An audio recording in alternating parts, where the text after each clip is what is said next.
Leto 2018 je Evropsko leto kulturne dediščine.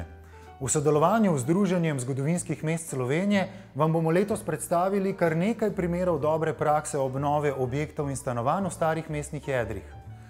Pokrovitelj je Ministrstvo za kulturo.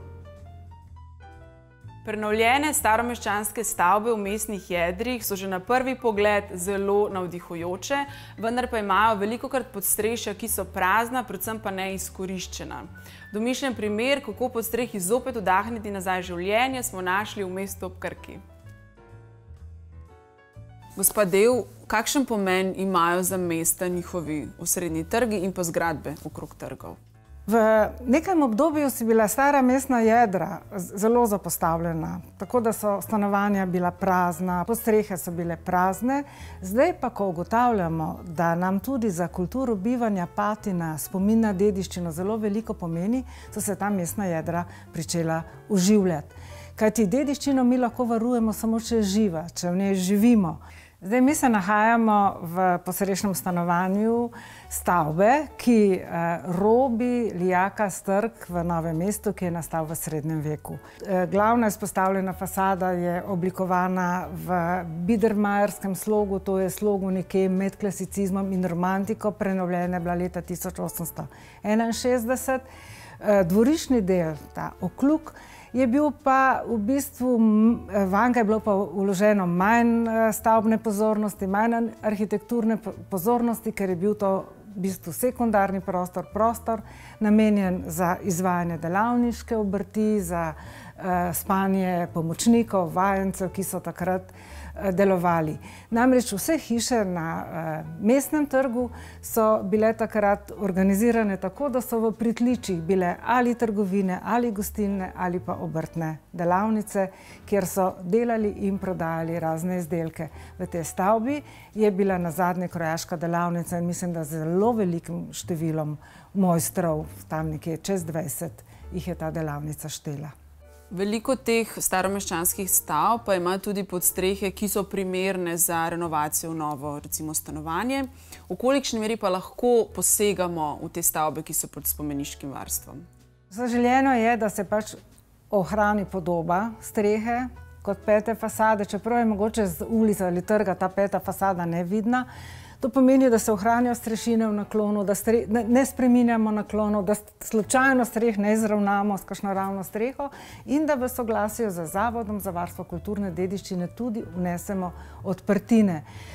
Zaželjeno je, da se te odprtine po strehi, po strešni ploskvi razporedijo tako, da padajo v razmerja ostalih fasadnih odprtin na fasadah, ali je to dvoriščna ali čelna fasada.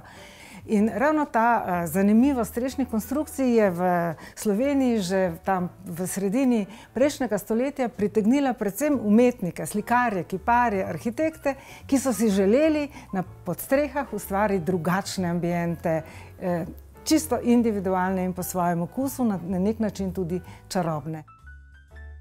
Arhitekt se je zavedal, da bo pozicija stopnišča definirala strukturo in razporeditev stanovanja. Zato ga je umestil tako, da se do stopnic pride skozi prvi prostor ob ganku. Gank v spodnjem nivoju stanovanja je tako ostal izčiščen. Z njega stanovalci dostopajo v prostorno spalnico, otroško sobo, kopalnico in stranišče. Jekleno stopnišče s steklenimi polnili v pritličju deluje nevpadljivo, v zgornjem nadstropju pa zaživi v zelo dinamični vlogi. Jaz sem nekako predlagal, da v bistvu stopnišče prereže tisti tehnični del, ki je kuhna z manjšim WC-jem v nadstropju proti onemu delu, kjer je jedilnica, se pravi, kjer so zdaj in dnevni del, se pravi, da je on v bistvu tudi pomensko ločuje malo, tako bi rekel, čist del stanovanja proti, se pravi, kuhinji oziroma utilitiju. Ste med prenovo recimo naleteli na kakšne težave? Mogoče bi edini problem res pri tej prenovi ta, da smo imeli, da sta bile dve dejstvi, zelo visoko nadstropje in zelo nizka mansarda. Se pravi, tukaj prvi problem je bil potem število stopnic za premostitev te razlike. Drugo je bilo pa to, da je bil ta mansardni del že prenovljen z novo konstrukcijo, preden sem se jaz lotil prenove interjerja in je bila višina do obstoječih kovinskih tramov, ne vem, 2,15 m, mislim. Zato smo se tudi odločili, da bodo potem prostori nekateri poglobljeni, se pravi, mansarden del ima del dnevnega prostora spuščen, pa del kuhinjskega dela, se pravi, da v bistvu smo iz tega probali narediti še v določenih delih maksimalno višino in potem ta prostor tudi dobi mogoče eno dodatno dinamiko, ker ni povsem raven. Gospa Vlašič, kateri je vaš najzgodnejši spomin, ki je vezan na to hišo in na ta trg? Moj najzgodnejši spomin je naša babuška. Babuška ji rečemo zato, ker je prišla iz daljne Rusije za svojo veliko ljubeznijo, mojim pradedkom Lojzetom, sem v Novo mesto. In jaz se spomnim v bistvu enega trenutka, ko smo bili pri njenem obisku, taka nežna rumena svetloba je bila v njenem stanovanju. Tudi ona je bila taka nežna gospa in to je tak zelo topel spomin. Kako to, da ste se recimo kot mlada družina raje odločili, da prenovite staro podstrešje, kot pa da recimo kupite neko novo stanovanje na obrobju mesta? Tu je ena taka čustvena odločitev bila. To je družinska hiša, ki je pač naša že okrog 100 let. Ko imaš še enkrat tukaj stare starše, prastare starše, ko imaš očeta in teto, ki sta v tej hiši dejansko rojena, ti ni vseeno in je ne moreš kar tako dati. Tako da tu jaz mislim, da v bistvu ali pa razum ni imel veliko s to odločitvijo, ampak da je bila čisto taka, čustvena, srčna. Peter je prišel sem, ko je bilo to podstrešje videti tako res čist drugačno. Bilo je temno, ni bilo nobenega okna, bilo je prašno, bilo je ogromno enega materijala. Mislim, da smo okrog 15 kontejnerjev odpeljali vsega skupaj ven. In potem je bila to ena taka metamorfoza, ki je trajala kar nekaj časa. Recimo tale zgoren del ima precej nizke stropove, zaradi česa smo se naknadno odločili. On je v bistvu predlagal, da poglobimo dnevno sobo pa kuhinjo in na ta način v bistvu povečamo stojno višino. Zdaj rečemo temu bazen.